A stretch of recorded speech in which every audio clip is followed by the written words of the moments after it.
नमस्कार, आप देख रहे हैं द नेशनल न्यूज़ इंडिया। मैं आपके साथ मोहम्मद अकरम। अभी हाल ही में यानी कि 26 तारीख को बैंक के एम्प्लॉयज़ ने हड़ताल करने की बात कर दी है। यानी कि अब बैंक के एम्प्लॉयज़ प्रोटेस्ट करेंगे 26 तारीख को। ये क्यों करेंगे ये आपको मैं बताऊंगा, और कितने बैंक कल बंद होंगे इस बारे में भी बात करेंगे। लेकिन उससे पहले मैं बता दूं कि सेंट्रल ट्रेड यूनियन ने राष्ट्रव्यापी हड़ताल का ऐलान कर दिया है। दरअसल हड़ताल का मकसद श्रम विरोधी नीतियां जो हैं उसके खिलाफ है, उसको हटाने के खिलाफ है। कितने बैंक बंद होंगे और कितने एम्प्लॉयज़ जो हैं वो प्रोटेस्ट करेंगे ये आपको बताऊंगा। लेकिन उससे पहले मैं आपको बता दूं, हड़ताल को लेके करीब 4 लाख बैंक एम्प्लॉयज़ प्रोटेस्ट करेंगे। और AIBI ने कहा है कि जो नीतियां बनाई गई हैं उसके खिलाफ प्रोटेस्ट होंगी। जो लगातार जिस तरीके से बैंक ने एक दावा किया है कि अब इंडस्ट्रीज के हाथ में जो बैंक है वो सौंपा जा रहा है, प्राइवेटाइज किया जा रहा है हर चीज को, उसमें बैंक भी शामिल हो गया है। अब जो बैंक है वो व्यापारी घराने के लोग हैं, उनके हाथों में दिया जा रहा है। इससे पहले मैं आपको बता दूं कि 2018 में RBI ने मार्च में यह दावा किया था कि 73% NPA यानी कि जो पैसे वापस नहीं किए गए हैं वो बैंक के जो पैसे हैं, जो 73% पैसे हैं वो ज़्यादातर इंडस्ट्रीज जो हैं उन्होंने वापस नहीं किए हैं। जिसके बाद काफ़ी हद तक बैंक जो थे सारे वो कहीं ना कहीं घाटे में आ गए। कई ऐसी ब्रांचेस भी थी जो बंद हो गई। फिर आपको बता दूं कि 7% कैप के थ्रू कोई भी बिजनेसमैन या इंडस्ट्री किसी भी नेता के ऊपर पैसा लगा सकती थी। यानी कि अगर कोई नेता चुनाव लड़ने जाता है या कोई भी पार्टी चुनाव लड़ने जाती तो उसको 7% ज़्यादा से ज़्यादा कोई भी कंपनी या कोई भी इंडस्ट्री उसके ऊपर 7% अपने टोटल इनकम का 7% लगा सकती थी। जिसके बाद इसमें भी नीतियां की गई और अब उसको भी बदला जा चुका है। उसमें भी अब कोई भी इंडस्ट्री जो है वो कितना भी पैसा लगा सकती है, उसमें आपको RTI या जानने की कोई भी जानकारी नहीं मिलेगी। आपको बता दूं कि 7% जो था, जो 7% स्लैब रखा गया था, ये इसलिए रखा गया था ताकि कोई भी इंडस्ट्री अगर इससे ज़्यादा पैसा लगाती है तो इससे क्लियर पता चल जाता है कि उसका कहीं ना कहीं उस पार्टी के साथ कोई मकसद है और वो पार्टी के साथ पैसा लगा के वो अपना और कहीं ना कहीं पार्टी का भी फायदा देखते हुए पैसा लगा रही है जिससे कि उसको फायदा मिले। तो वो करप्शन में कहीं ना कहीं दिखाई दे रहा था, जिसको बंद कर दिया गया था और कैप के थ्रू 7% लगाया जा गया था कि 7% से ज़्यादा अगर कोई भी इंडस्ट्री लगाती है पैसा तो ये माना जाएगा कि वो इंडस्ट्री अपना उस राजनीतिक पार्टी के साथ फायदा देख रही, जिसमें कहीं ना कहीं राजनीतिक पार्टी का भी फायदा हो जाएगा।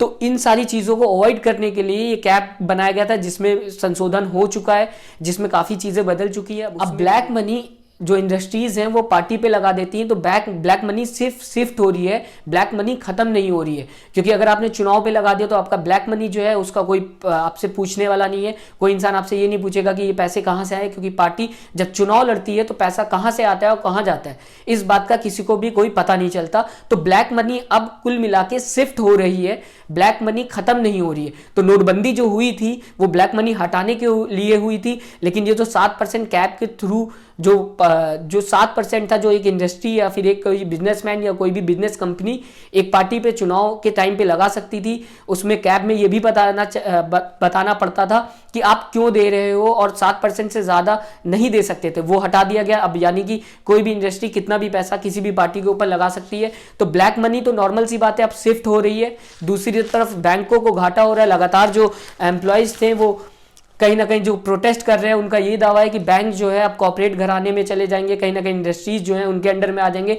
तो बैंक की जो आज़ादी थी, जो उनको संरक्षण मिल रहा था, वो भी खत्म होने की तरफ दिखाई दे रहा है कि खत्म होता हुआ नजर आ रहा है। फिलहाल आपको बता दूं, हालांकि AIBI ने कहा है कि लोकसभा सत्र के दौरान कारोबारी घरानों के नाम पर 27 मौजूदा श्रम कानून की जगह लेने वाला नया कानून पारित किया जाना चाहिए, जिसे लेके प्रोटेस्ट हो रहा है। लगातार ये जो प्रोटेस्ट हो रहा है वो 27 मौजूदा जो श्रम कानून थे उसके जगह नए कानून लाए गए हैं, जिसको ये AIBI कह रहा है कि पारित किया जाना चाहिए, जो पूरी तरह से कॉर्पोरेट घरानों के हक में है। यानी कि इंडस्ट्रीज जो है, जो भी बिजनेसमैन है, जो भी इंडस्ट्रीज है, जो भी ऐसे मतलब कॉर्पोरेट घराने के लोग, प्राइवेटाइजेशन प्राइवेट कंपनीज हैं, उनके हक में अब बैंक चली जाएगी। जिसके बाद बैंक के एम्प्लॉयज कहीं ना कहीं से लेके डर है उनके मन में।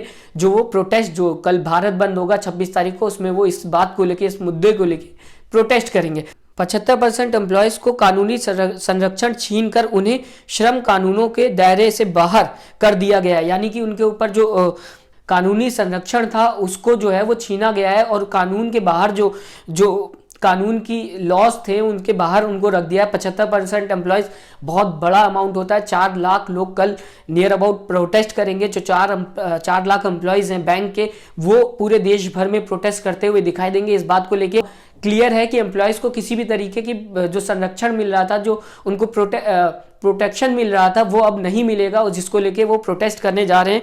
और आत्मनिर्भर भारत यानी कि अब लगातार जिस तरीके से केंद्र सरकार ने ये बात कही कि हम आत्मनिर्भर भारत की तरफ बढ़ रहे हैं, प्राइवेटाइजेशन की तरफ बढ़ रहे हैं, उसे लेके वो लगातार जो है हर चीज़ प्राइवेट कर रहे हैं। अब इसमें आत्मनिर्भर भारत में बैंक को भी ले आया गया है। बैंक भी अब आत्मनिर्भर भारत के अंदर आएगा और प्राइवेटाइज होगा। आपको बता दूं कि AIBI के अंदर में SBI और इंडियन ओवरसीज बैंक को छोड़कर ज़्यादातर बैंक आते हैं। यानी कि AIBI के अंदर में सिर्फ SBI नहीं आता और इंडियन ओवरसीज बैंक नहीं आता, तो बाकी जितने भी बैंक हैं वो AIBI के अंदर में आते हैं। और AIBI ने ये दावा किया है कि ये जो नया कानून बनाया गया है इसे वापस लिया जाए, जिससे कि बैंक एम्प्लॉयज़ जो हैं उनको कहीं ना कहीं प्रोटेक्शन मिल सके। उनको जो गवर्नमेंट प्रोटेक्शन मिल रही थी, जो लगातार संरक्षण मिल रहा था, वो मिलना चाहिए।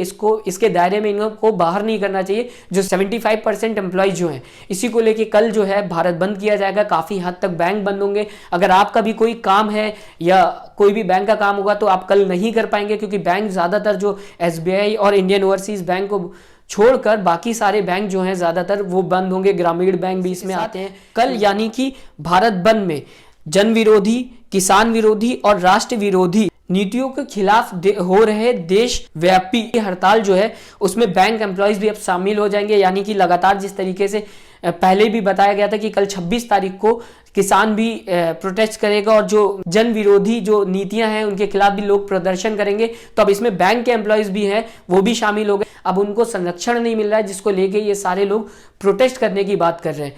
आपको क्या लगता है कि क्या सच में जिस तरीके से बैंक को प्राइवेटाइज किया जा रहा है वो सही है या गलत? अपना कमेंट जरूर दीजिएगा, क्योंकि आपका कमेंट बहुत महत्वपूर्ण है। इसी के साथ अगर ये न्यूज़ अच्छी लगी हो तो इसे ज़्यादा से ज़्यादा शेयर करें, इस वीडियो को लाइक करना ना भूलें और चैनल को सब्सक्राइब करें। नमस्कार। चैनल को लाइक, शेयर एंड सब्सक्राइब करें और बेल आइकन दबाना ना भूलें।